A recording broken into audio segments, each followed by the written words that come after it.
دھرم سنسد اور اس طرح کے دیگر نفرت انگیز پروگراموں کے خلاف جمعیت علماء ہند نے سپریم کورٹ کا دروازہ کھٹکھٹایا ہے، جسے سپریم کورٹ نے سماعت کے لیے منظور کر لیا ہے۔ جمعیت علماء ہند کے صدر سید مولانا ارشد مدنی نے اس پر رد عمل کا اظہار کرتے ہوئے کہا کہ یہ محض مسلمانوں کا نہیں بلکہ ملک کے آئین، قانون، اتحاد اور سالمیت کا معاملہ ہے۔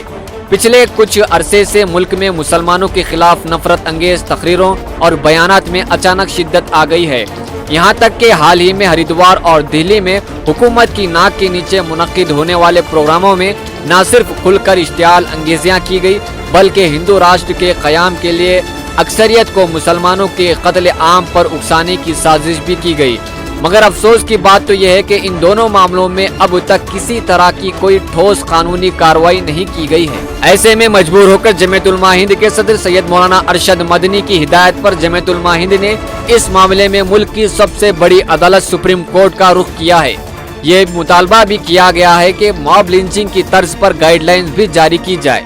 جس کے تحت ہر ضلع میں نوڈل آفیسر کی تعیناتی ہو جو ایسے پروگرام کی نشاندہی کرے جس میں نفرت انگیز تقریریں کی جائے اور فوری طور پر پروگرام کے منتظمین اور اشتعال انگیزی کرنے والوں کے خلاف قانونی کارروائی کی جائے۔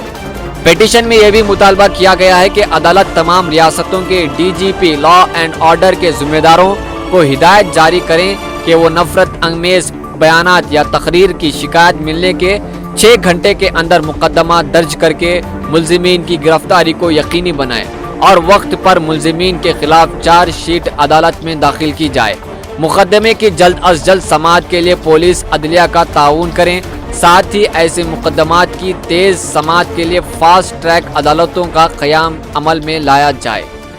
دیکھیے، لوگ بھول گئے ہوں گے، زمانے کی بات ہے، جامع ملیہ اسلامیہ کی بنیاد حضرت شیخ الہند رحمۃ اللہ علیہ نے رکھی تھی، جو بہت بڑے سوتنترتا سینانی اور جنہوں نے اپنے شاگردوں کے ساتھ 4 سال تقریباً مالٹا کی جیل میں ملک کی آزادی کے لیے کھڑے ہونے کے سلسلے میں گزاری ہے۔